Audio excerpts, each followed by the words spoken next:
बाकी लोगों को ये है कि आप बीमार हो, चाहे आपको फ्लू है या कोविड है, रेस्ट करें, ऑफिस ना जाएं ताकि स्प्रेड ना हो। बीमार हैं, अपने घर से भी थोड़ा सा एक अलग कमरे में रह सकते हैं, खाना वाना खा सकते हैं। हमारे जो वैक्सीन वगैरह लगे थे 2021 में ही सब लोगों को आखिरी में वैक्सीन लगे थे, और हमने ये भी देखा कि टाइम के साथ साथ एंटीबॉडी लेवल कम हो रहा है।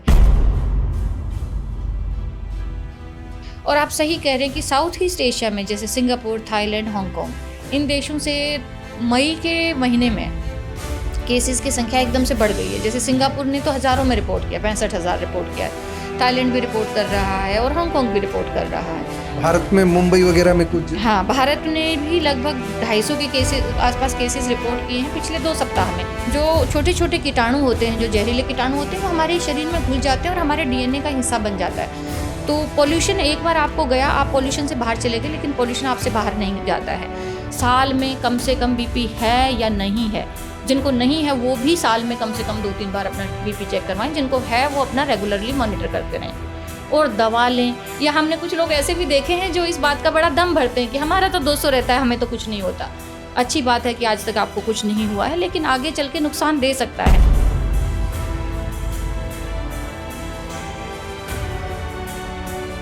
अब ये पेशेंट मेरे पास आता है, इसको हीमोग्लोबिन भी कम है, इसके पैरों में सेंसेशन भी चली गई है और इसकी किडनी भी खराब हो गई है। अब माने कि क्या खा रहा था, वो सिंदूर का पाउडर खा रहा था, उसे लेड पॉइजनिंग हो गई। लोग सुबह सुबह वॉक करके घिया का जूस जो पीते हैं, उनके लिए मैं कहना चाहूँगी घिये और करेले को कभी मिक्स मत करिए, क्योंकि आपको पता नहीं चलेगा कि घिया कड़वा है कि नहीं, क्योंकि करेले का जूस उसमें मिक्स हो जाता है। और घिये में जो अगर वो घिया कड़वी है तो उसका जहर मतलब इट्स वेरी पोटेंट, मतलब इधर व्यक्ति ने पिया और 1 घंटे में बहुत नुकसान।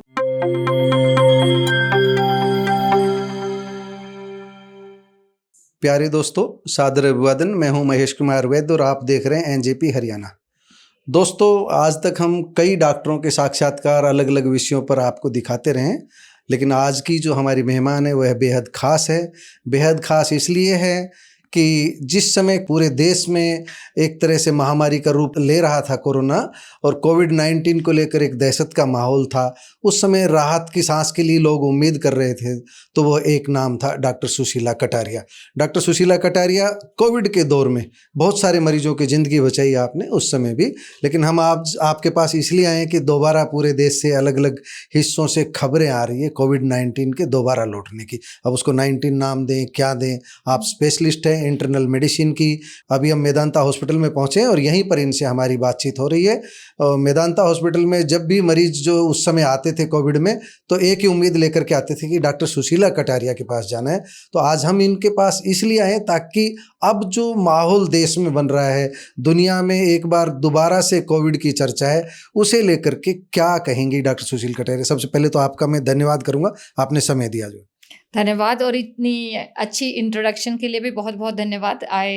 मैं ये तो नहीं जानती कि कितनी इसके मैं काबिल हूँ, पर धन्यवाद। और सीधा बात आते हैं कोविड-19 पे। तो कहा तो ये कोविड-19 ही जाएगा, क्योंकि वायरस का नाम कोविड-19 अब पड़ गया है, चाहे वो 2025 में हो या 2019 में हो। और आप सही कह रहे हैं कि साउथ ईस्ट एशिया में जैसे सिंगापुर, थाईलैंड, हांगकांग, इन देशों से मई के महीने में केसेस की संख्या एकदम से बढ़ गई है। जैसे सिंगापुर ने तो हज़ारों में रिपोर्ट किया, 65,000 रिपोर्ट किया है, थाईलैंड भी रिपोर्ट कर रहा है और हांगकांग भी रिपोर्ट कर रहा है। भारत में मुंबई वगैरह में कुछ, हाँ, भारत ने भी लगभग 250 के केसेस आसपास केसेस रिपोर्ट किए हैं पिछले 2 सप्ताह में। हमारा बहुत बड़ा देश है, इतने सारे वो हैं। और रिसेंटली अभी मुंबई के एक हॉस्पिटल से कोई किडनी ट्रांसप्लांट पेशेंट का डिमाइस भी हो गया है। तो वो किडनी मतलब और इन्फेक्शन कोमोर्बिडिटी रिलेटेड डेथ थी या प्राइमरीली उसके लंग इन्वॉल्वमेंट थी कोविड की, इतनी तो जानकारी हमें नहीं है। पर क्योंकि ये बहुत पास में है साउथ ईस्ट एशियन कंट्रीज, तो हमें केयरफुल तो रहना होगा। और हमारे जो वैक्सीन वगैरह लगे थे 2021 में ही सब लोगों को आखिरी में वैक्सीन लगे थे, और हमने ये भी देखा कि टाइम के साथ साथ एंटीबॉडी लेवल कम हो रहा है। बीच बीच में कुछ लोगों को नेचुरल इन्फेक्शंस हुए होंगे, ये नहीं है कि कोविड बीच में से कहीं चला गया था, कहीं नहीं गया था, और ये शायद हमारे साथ रहेगा। इसको हम एंडेमिक कहते हैं, जैसे फ्लू एंडेमिक है, होता रहता है, खांसी जुकाम होता है, हम ठीक हो जाते हैं, और बट खतरा कम होता आता है। खतरा कम होता जाता है। और इसमें कोविड की भी जो डिफरेंट वेव्स आई हैं वो लिमिटेड रही हैं, ज़्यादा उसने नुकसान नहीं किया है। तो उम्मीद यही है कि इस बार भी ऐसा ही रहेगा। लेकिन कई बार वायरस है अपना स्वरूप बदल लेता है।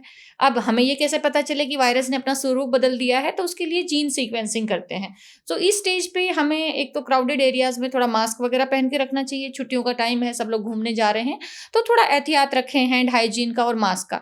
दूसरा कि हम टेस्ट करना शुरू करें। बीच बीच में सब कंप्लेसेंट हो गए थे क्योंकि कोई खतरा तो था नहीं, डॉक्टर भी पेशेंट भी। तो अब जितने भी जो खांसी जुकाम बुखार के हमारे पास पेशेंट आ रहे हैं या हाई ग्रेड फीवर के आ रहे हैं या लंग्स में प्रॉब्लम के साथ आ रहे हैं, उनको हमें दोबारा से टेस्ट करना चाहिए। क्योंकि हम कह दें हमारे यहाँ नहीं है, तो वो तो टेस्ट करने के बाद पता चलेगा कि हमारे पास 100 खांसी जुकाम के मरीज आए, 50 को हमने टेस्ट किया, उसमें से 1 पॉजिटिव आया, 2 पॉजिटिव आया। तो इस तरह से देखा जाता है। एक सिंपल सा जो हम दर्शकों को बताना चाहे आम आदमी, क्योंकि टेस्ट आम आदमी की पहुंच से तो दूर है, सरकारी अस्पताल में तो हो भी जाएगा, लेकिन अगर ऐसी स्टेज आती है कि किस स्टेज पर टेस्ट करा लेना चाहिए, किस तरह के सिम्टम हो, उस स्थिति में जाकर के डॉक्टर से संपर्क करना चाहिए? As a part of surveillance तो मुझे लगता है थोड़ा सा वाइड स्प्रेड करना चाहिए। और क्योंकि सरकार ने इसकी जो कॉस्ट है वो ऑलरेडी लिमिट कर रखी है, प्राइवेट लैब्स में भी हो रहा है, और कोई उस जो प्रिस्क्राइब्ड लिमिट है, जो पैसे हैं जो कि नॉमिनल ही हैं, शायद 600 रुपये के आसपास है, मुझे नहीं पता, तो उससे ज़्यादा तो नहीं लैब चार्ज करेगी। तो टेस्ट करने की थ्रेशोल्ड थोड़ा जहाँ पे उपलब्धि है वहाँ थोड़ा कम रखें। मतलब टेस्ट करवाने में कोई हर्ज नहीं है। और जो मरीज अस्पताल में भर्ती हो रहे हैं उसका तो खैर डॉक्टर टेस्ट करवा ही सकते हैं, तो वो करवा सकते हैं। बाकी लोगों को ये है कि आप बीमार हो, चाहे आपको फ्लू है या कोविड है, रेस्ट करें, ऑफिस ना जाएं ताकि स्प्रेड ना हो। बीमार हैं, अपने घर से भी थोड़ा सा एक अलग कमरे में रह सकते हैं, खाना वाना खा सकते हैं, क्योंकि कोई भी बीमारी है वो क्यों फैले अपने परिवारजनों में। तो ये सिर्फ कोविड के लिए नहीं है, सांस से होने वाली हर बीमारी के लिए। आपको जुकाम खांसी है, बुखार हो रखा है, बच्चे को हो रखा है, स्कूल से छुट्टी करवाइए। किसी भी तरह का वायरल किसी इन्फेक्शन, भी तरह का वायरल इन्फेक्शन है। एक डॉक्टर कटारिया आपसे ये जरूर जानना चाहेंगे, वैक्सीन को लेकर के बहुत सारी भ्रम की स्थिति रही, वैक्सीन ने नुकसान पहुंचाया नहीं पहुंचाया, I don't know, but doctor Sushila Kataria know the very well knows, you knows. तो आप मुझे बता सकती हैं कि उसमें क्या सही स्थिति है? वैद्य साहब देखो, हमेशा एक लोग होते हैं, कोई भी नई इंटरवेंशन आती है, कुछ उसको अच्छा मानते हैं, कुछ नहीं मानते। मेजॉरिटी लोग वैक्सीन में बिलीव करते हैं, 10 से 20% लोग एंटी वैक्सर्स होते हैं, वो वैक्सीनेशन या तो करवाते नहीं या उनको भ्रांतियां ज़्यादा होती हैं। मेरा ये मानना है, मुझे खुद कुछ एक्सपेरिमेंटल वैक्सीन्स लगे कोविड के, ये मतलब कुल मिला के 7-8 वैक्सीन मुझे लग गए और मैं ठीक ठाक हूँ। और भी बहुत सारी ICMR ने एक बहुत बड़ी स्टडी की, तो वैक्सीन से जो फ़ायदा हुआ वो उससे होने वाला, अगर कोई 10 लाख में एक व्यक्ति को नुकसान हो गया है, वो एक्सेप्टेबल माना जाता है। मेजॉरिटी में ये सेफ रहा और ये इफेक्टिव भी रहा, अच्छी रही वैक्सीन का जो। तो रही। इस समय एक दूसरी बात ये आ रही है, जैसे अभी मुंबई के अस्पताल में जिन डेथ की हम जिक्र कर रहे थे, कि जो ज़्यादा उस समय भी जो कोविड के अंदर जो डेथ रेशियो रहा वो डायबिटीज़ और दूसरा जो हाइपर, हाँ, इस तरह का, तो उनका क्या रिलेशन है? जो अब इस तरह के पेशेंट्स रहते हैं उनको ज़्यादा सावधान रहने की ज़रूरत है। कोमॉर्बिडिटी वाले पेशेंट्स किसी भी इन्फेक्शन में, क्योंकि उनकी इम्यूनिटी ऑलरेडी वीक है, तो सीवियर इन्फेक्शन आता ही है। सवाल उनको एहतियात, ये सारे जो हमारे ट्रांसप्लांट पेशेंट्स हैं वो वैसे भी रूटीन विजिट पे आते हैं तो मास्क पहन के आते हैं, इसी तरह कीमोथेरेपी के पेशेंट्स वगैरह भी। सो मैं सजेस्ट करूंगी कि क्राउडेड एरिया में मास्क तो पहने। सवाल बड़ा आता है कि क्या उनको बूस्टर लगना चाहिए कि नहीं लगना चाहिए। अभी तो हमारे देश के 140 करोड़ में रिपोर्टेड केसेस हैं 250-300 ही। इस स्टेज पे हम दोबारा से एक वैक्सीनेशन वेव शुरू करें, वेदर ये वर्थ है या नहीं है, आने वाला समय बताएगा। और इसकी गाइडलाइन गवर्नमेंट इस सारे की कितना इंसिडेंस है, वैक्सीन में हमारे पास कौन से स्ट्रेन हैं, अभी कौन से स्ट्रेन से हो रहा है, और इम्यूनिटी कितनी घट गई है नहीं घट गई है, ये सब जांचने में समय लगता है, कुछ हफ्ते भी लगते हैं। सो जैसी भी गाइडलाइन आएंगी सरकार की तरफ से या ICMR की तरफ से, फिर हम उसको पालन करेंगे। इस टाइम पे यही है कि भाई थोड़ा फिजिकल डिस्टेंसिंग वगैरह करें, मास्क वगैरह पहन के रखें। ऐसी कोई clear cut guideline for booster vaccination नहीं आई है। डॉक्टर कटारिया, जब किसी के सामने ना इंटरनल मेडिसिन की सुपर स्पेशलिस्ट हो तो 1-2 क्वेश्चंस जो है ना और आपसे हम करना चाहेंगे। शुगर और दूसरा BP, इस समय जो बहुत ज़्यादा तनाव की स्थिति है, आप विशेषज्ञ हैं, जो ये शुगर जो बढ़ रहा है, BP जो बढ़ रहा है, और जो हम गुरुग्राम में घुसते हैं तो देखते हैं पोल्यूशन, जाम के कारण और पोल्यूशन, तीनों विषयों पर हमसे एक टिप्पणी जो है, एक पोल्यूशन पे वो जो हमारे शरीर पर जो क्या असर पड़ रहा है, दूसरा जो है BP की वजह क्या है, क्यों बढ़ रहा है, और शुगर क्यों इतनी तेज़ी से बढ़ रहा है। इन तीनों पे आप छोटे छोटे प्रकाश डाल देंगे तो ज़्यादा हमारे दर्शकों को उसका लाभ होगा। जी, बिल्कुल। मैं कोशिश करूँगी कि थोड़ी स्पष्टता से और संक्षिप्त में बताऊँ। तो जो पहला बात है पॉल्यूशन। जी, पॉल्यूशन मतलब मेनली हम एयर पॉल्यूशन की बात कर रहे हैं, लेकिन पॉल्यूशन हर जगह है। एयर पॉल्यूशन है, सॉइल पॉल्यूशन है, वाटर पॉल्यूशन है और नॉइज़ पॉल्यूशन है।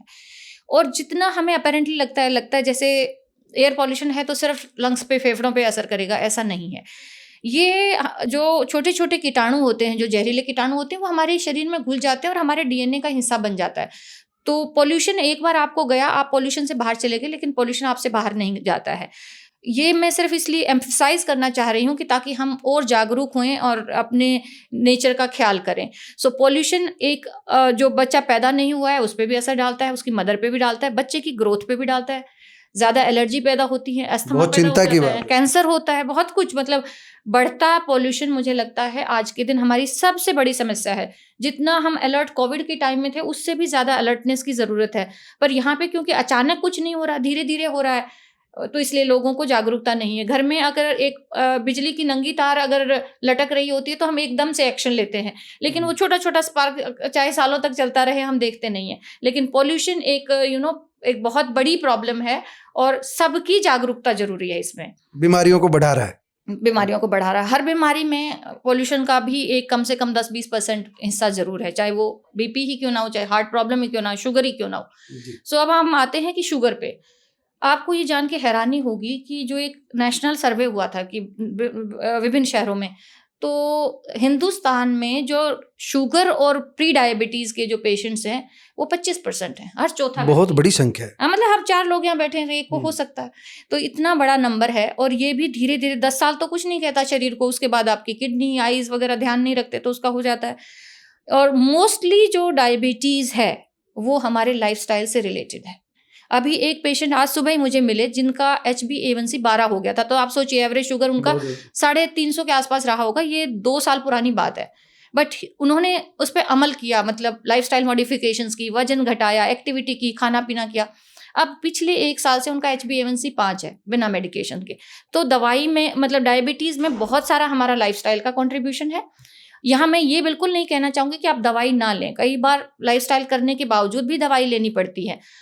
मेन ये आपका मतलब मापदंड डॉक्टर के टच में रहें, उनकी सलाह डॉक्टर के लेते टच रहें। में रहें और अपने HbA1c अपने शुगर को नापते रहें और आपकी उम्र के हिसाब से जो टारगेट डॉक्टर ने दिया है आपका HbA1c का कि आपको 6.5 के नीचे रखना है या आपको 7.5 के नीचे रखना है या आपको 8 तक जा सकते हो, जैसे बुजुर्ग पेशेंट होते हैं, अपने टारगेट में रहें, सही खाएं, सही एक्सरसाइज करें, सही दवा लें और अपना शुगर नापते रहें। तो ये तो है शुगर के बारे में। अब इसी से मिलती-जुलती प्रॉब्लम है ब्लड प्रेशर भी, क्योंकि ये लाइफ़स्टाइल प्रॉब्लम्स हैं। बीपी, शुगर, कोलेस्ट्रॉल, मोटापा, फैटी लिवर, ये सारे एक ही बास्केट में आते हैं मेटाबॉलिक डिसऑर्डर में। सो हर तीसरा व्यक्ति हाइपरटेंसिव है। हर तीसरा व्यक्ति जो हाइपरटेंसिव है, उसमें आधों को पता ही नहीं है कि उनको हाई बीपी है। जिन आधों को पता है कि उनको हाई बीपी है, उनमें से 60% का आइडियल कंट्रोल नहीं है।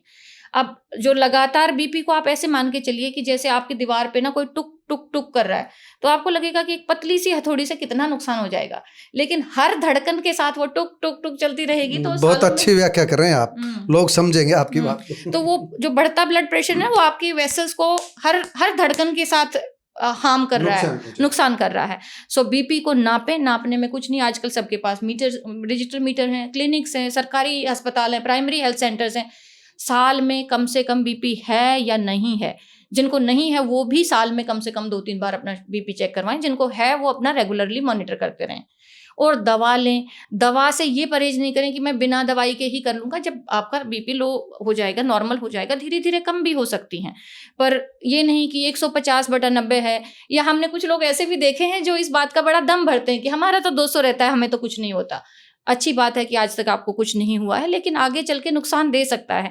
उनके लिए तो बड़ा आगाह करने वाली बात है। बिल्कुल कि हमारा शुगर 300 रहता है या हमारा जो बीपी है वो 200 रहता है, ये भाई साहब कुछ ही दिनों तक, या बहन जी कुछ ही दिनों तक रहता है। बाद में जब इसके नुकसान होने लगते हैं, तब पेशेंट ये चाहता है कि अब मैं बीपी भी कंट्रोल कर लूंगा, शुगर भी कंट्रोल कर लूंगा, लेकिन जो चेंजेस हैं वो इरिवर्सिबल हो चुके होते हैं तब तक। उसके बाद ठीक करने पे भी ध्यान नहीं रहता। तो मतलब इन बीमारियों को जल्दी पहचानें और शुरू से ही कंट्रोल में रखें। अब हम समापन की ओर बढ़ते हैं। एक वार्निंग देना चाहें या सलाह देना चाहें, जो भी आप उचित समझें, एक बहुत सारी संख्या ऐसे पेशेंट्स की है, मेरा शुगर, वो मैंने वो फांकी ले ली, वो देसी दवाई ले ली और वो डॉक्टर की जो एडवाइस है उसको छोड़ देता है। बहुत सारे बाबा ऐसे आ जाते हैं कि उसके गए वहाँ पर जाकर के ठीक हो गए, शुगर, बीपी और जो भी जुकाम बुखार जो भी है, वो इस तरह के जो उनके चक्कर में आते हैं, बाबाओं के चक्कर में। या आपको लगता है कि बिना डॉक्टर की एडवाइस के जो ये अपना खुद ही इलाज कर रहे हैं, नीम हकीम बने हुए, उनके लिए क्या कहेंगे? देखो, सेल्फ स्टाइल्ड या तो पेशेंट अपने आप से या अनक्वालिफाइड लोगों से अगर सलाह लेता है, तो अनक्वालिफाइड लोगों को बीमारी की इस चीज़ का ये फ़ायदा है, पर उसका नुकसान क्या है, कितना लेना है, इसमें कितनी प्योरिटी है। हमारे पास हर रोज़ मतलब जो सो कॉल्ड आयुर्वेदिक दवाई के साइड इफ़ेक्ट्स के लोग भी आते हैं, और मैं आयुर्वेदा के खिलाफ नहीं हूँ। आयुर्वेदा अपने आप में एक बहुत अच्छी साइंस है, एक बहुत ही बेहतरीन साइंस है, और उसका इंटीग्रेशन होना चाहिए। बाबा रामदेव वाला तो इश्यू नहीं है। नहीं, हम आयुर्वेदा का और मॉडर्न मेडिसिन का इंटीग्रेशन होना चाहिए। कहीं पर वो अच्छी है, कहीं पर ये अच्छी है, लेकिन मेन बात ये है कि आप वहाँ पे भी क्वालिफाइड लोगों से होना चाहिए। अनक्वालिफाइड लोग जिनको नॉलेज ही नहीं है, आप देखिए आधे सारे लोग जो इस तरह की बूटियां बांट रहे हैं, वो कभी किसी आयुर्वेदिक कॉलेज नहीं गए हैं, उनके पास कोई क्वालिफिकेशन नहीं है। मेडिसिन जो भी लें आप, उसकी ऑथेंटिसिटी और होना चाहिए।